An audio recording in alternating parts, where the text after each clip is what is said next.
In this area, we have an especially weird problem. Something in one of the labs is going completely bananas and I can't shut it down because I'm not, well, you. Come find me when you're ready. What is it with the language libraries and bananas?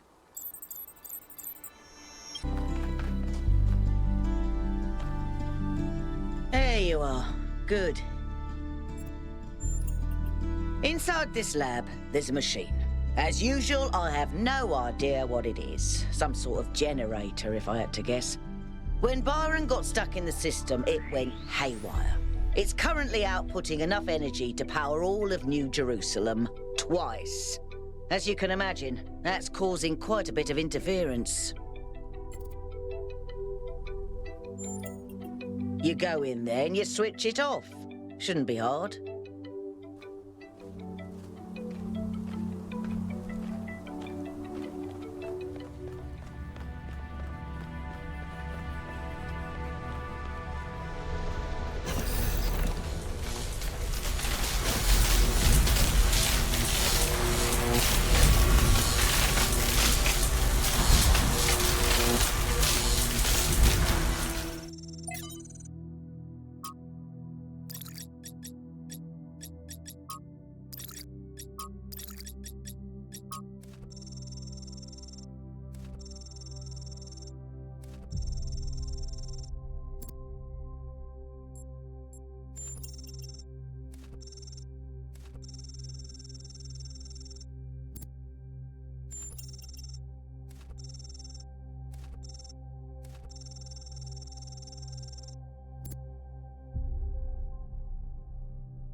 The flame is not yours to wield, creature of clay.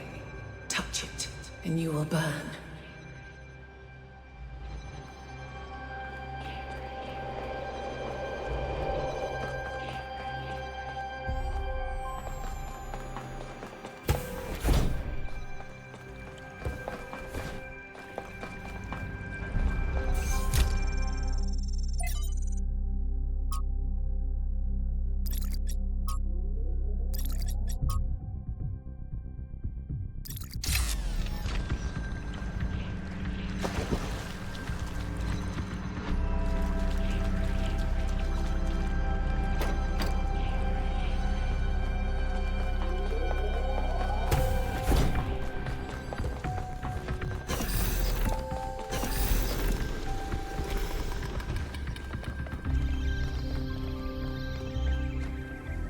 You know, dealing with this hyper-advanced technology is quite challenging enough without the place also being bloody haunted.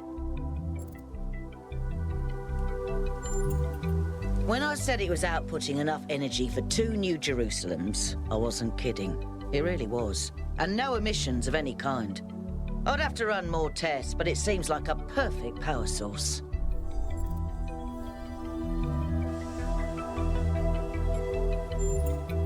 True, but that was user error.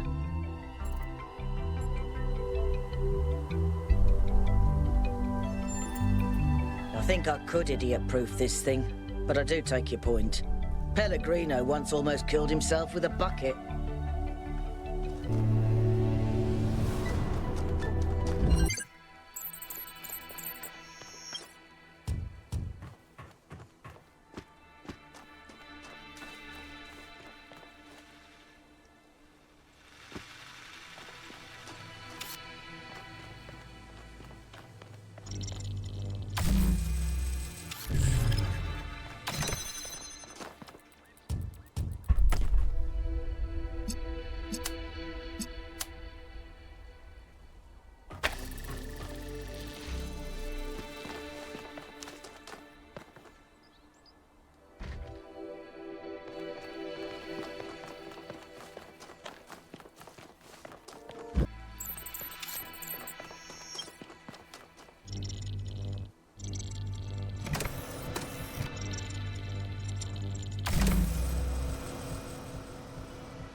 I've known Byron since day one.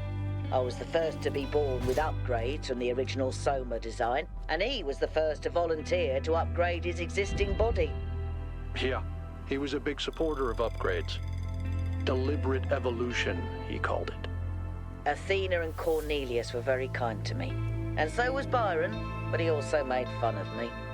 And oddly enough, that made me feel more like an equal than anything the others said.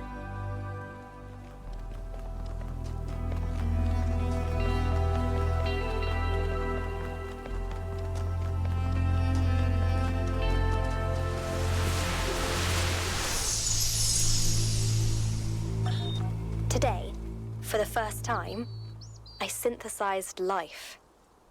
It was just a unicellular cyanobacterium, but the sheer complexity of even such a simple organism is breathtaking. Creating it from pure energy, I was filled with a sense of awe and majesty. A sense that what I was doing was sacred.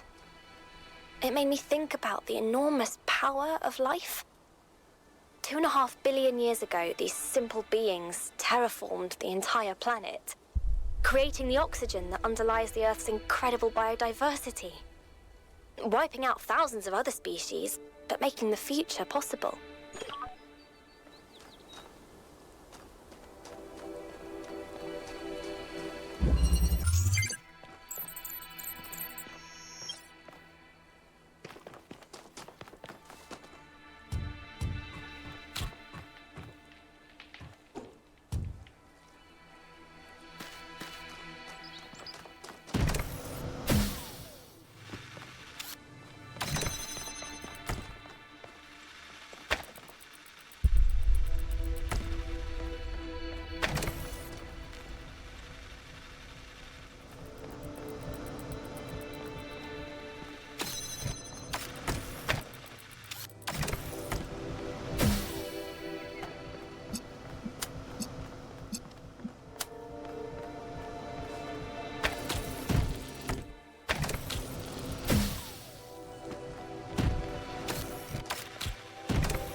I wasn't watching the stream, but well done, 1K.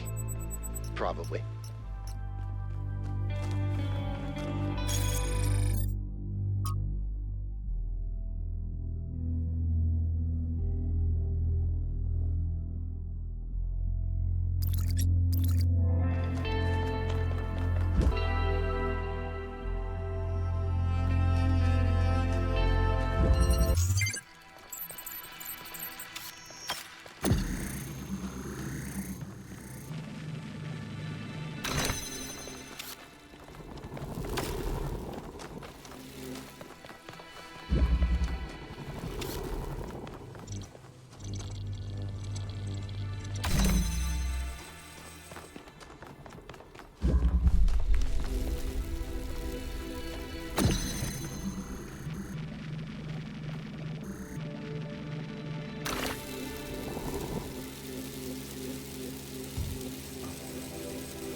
been told much about what the citizen owes the city. Loyalty, obedience, gratitude. And I will not argue with those who say that without some loyalty to a greater good, a man is little more than a savage. And I will even say that these days there are more savages amongst us than amongst the barbarians, who we call savages out of ignorance and arrogance. But there is another question that we are rarely encouraged to ask. What does the city owe the citizen? What must it offer to earn loyalty, obedience, and gratitude? And if, as we have said, a city is a kind of machine, should a machine that does not fulfill its purpose perhaps be repaired or replaced?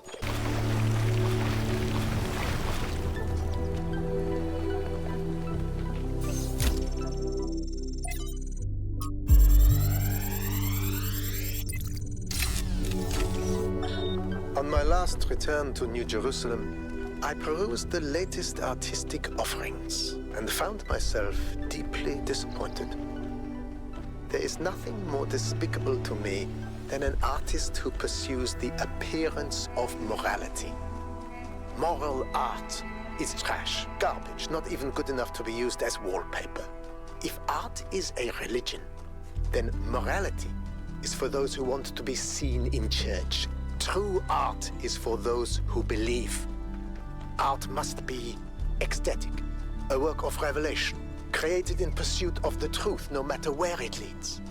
An artist must be an agent of chaos in times of order, and an agent of order in times of chaos.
We cannot return to the past, but the future can redeem all that has happened.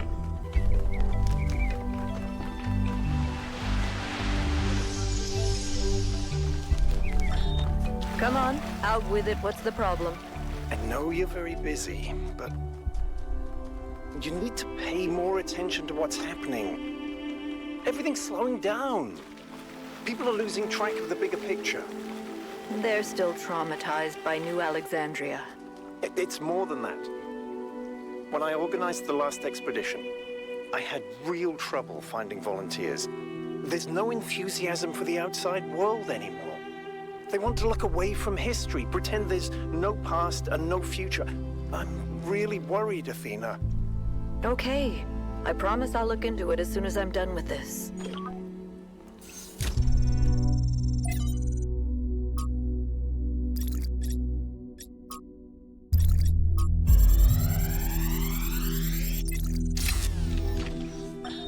After we talked about science fiction, Alex gave me a book.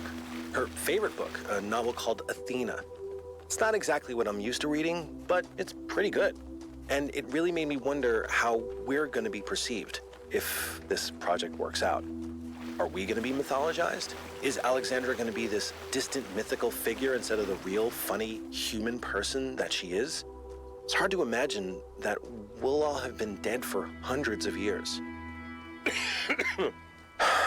Man, I'm scared.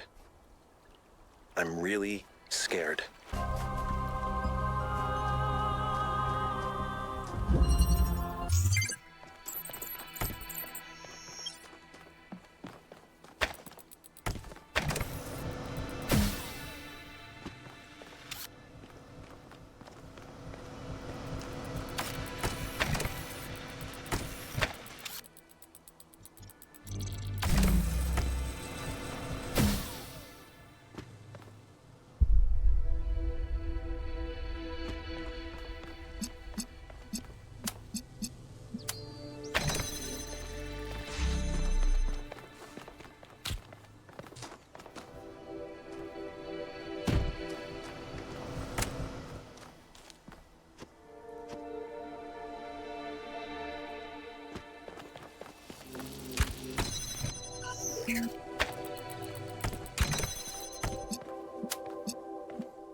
The philosopher Straton of Stagira had little respect for the gods, and instead placed his faith in Prometheus. Driven by hubris, he asked questions that must not be asked, and revealed secrets that should have remained hidden. It is said that for these offenses, he was put to death by the people of his city. Can you see the folly of his actions?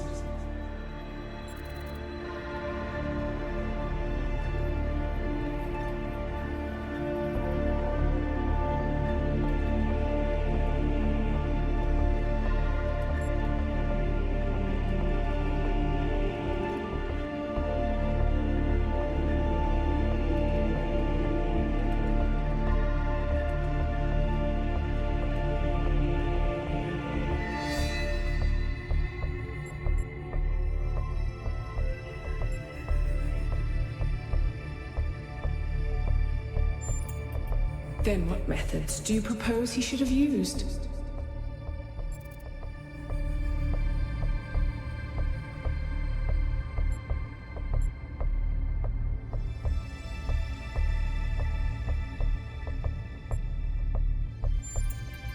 And achieve nothing but pretty words, to be misinterpreted and misunderstood by 1,000 fools. What worth is truth if there is no one to understand it? Consider this as you approach the flame. You see this, and yet entire empires have been built on dreams, lies, and illusions.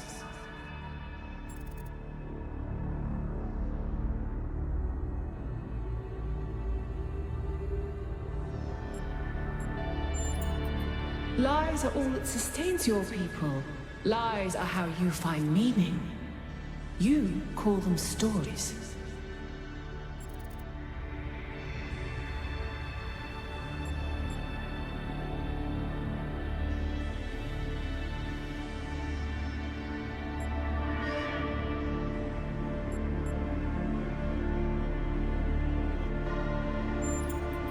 Perhaps. But is that what Prometheus offers? Consider this as you approach the flame.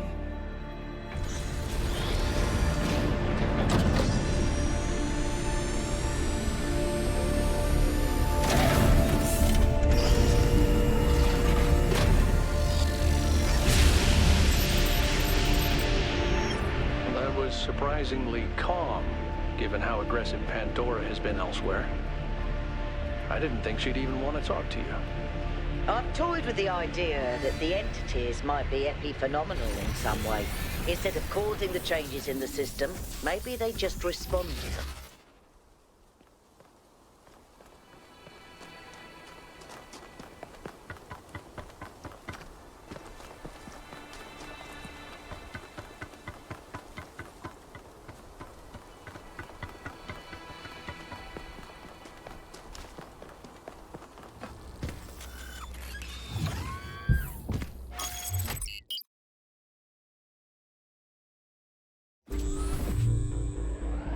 I remember when I was quite young, I was having trouble figuring out what I wanted to do.